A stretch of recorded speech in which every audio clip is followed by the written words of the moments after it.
perpetuate it with their children? The question is, do I think that parents who continue to teach their children or encourage in their children the belief that there is a Santa are doing something morally wrong? That's a question that has been much debated, well, from time to time. I'm not quite sure what the answer is. I am inclined to think that if it goes on too long, it is intellectually pernicious because it encourages the child at an early stage in their belief formation to entertain beliefs that just don't square with reality, and thereby be more inclined, more prone to come to other supernaturalistic beliefs. Would that satisfy you as an answer? Yes, I was thinking that, some people might think that there is, even though obviously Santa doesn't exist, there might be thought by some people to be something meritorious about sort of playing this particular game, or even one might say honouring the myth. And I do remember myself that at the time when I had realised there wasn't a Santa, I nevertheless enjoyed a game really which my mother played, which was to try and, each Christmas she would think of a new way of providing these fake traces of Santa. And she was perfectly prepared to sort of ruin the carpet in order to do this if it was necessary, or have bits of cotton wool or red cake on the bushes outside and so on. And this was fun. There was no doubt about it. And that wasn't the only possible merit in the myth. I mean, I don't really want to defend the Santa myth because of all the commercialization and so on. But one might, the general point is, one might see value in a tradition that is focused on a mythical object that might cause one to want to persist with it, despite recognizing its mythological status. Okay, I'll see if I can summarize that in a sentence or two. The suggestion has been made that there are some myths which might have merit in their perpetuation, that it could even be fun to indulge in certain falsehoods. And I acknowledge that that could be the case too, so long as it is acknowledged that it is a falsehood. But the sorts of myths we were talking about are not as innocent as the belief in Santa, as witness, of course, the sorts of instances that I was talking about of believing in, let's say, Greater Israel being given to the Israelites at that point and to the Israelis of today by God as told in the Old Testament.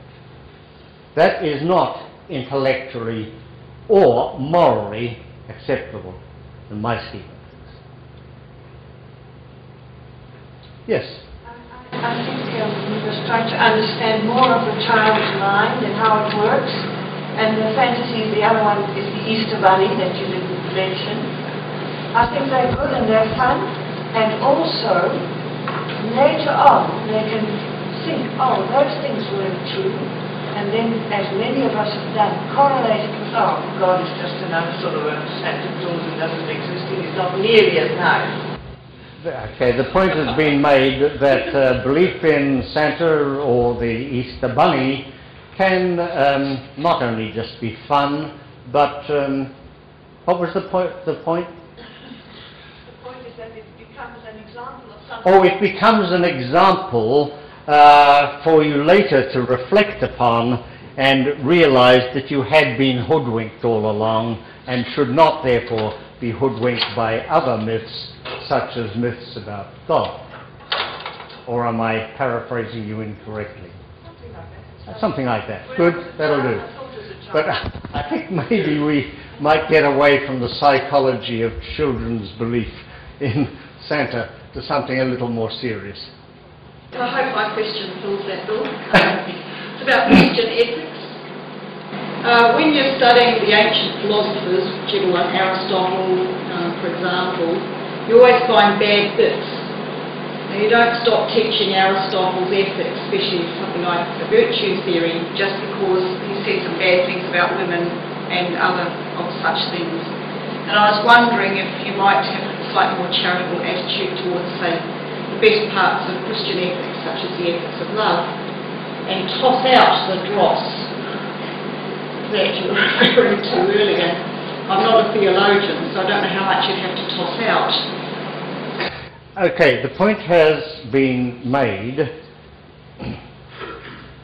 that when one is teaching ethics or just reading matters to do with ethics, perhaps somebody whose ethical works are as great as those of Aristotle, one does from time to time come across what was described as dross, unacceptable ethical precepts, but nevertheless want to retain that which is not the dross. The gems, the gold, remains. Might one not, therefore, make a similar case for retaining parts of the Bible and those precepts in the Bible, the New Testament in particular, I take it you would refer to, that are still regarded as estimable in most people's moral scheme of things? The answer is yes, you could. And many secularists have done just that. I have in mind, for example, Paul Kurtz's book called Forbidden Fruit, in which Kurtz, while pointing out that there are many aspects of biblical ethics, so to speak, that are abhorrent, nevertheless endorses those that are not, and elaborates on them in a way that the Bible certainly does not.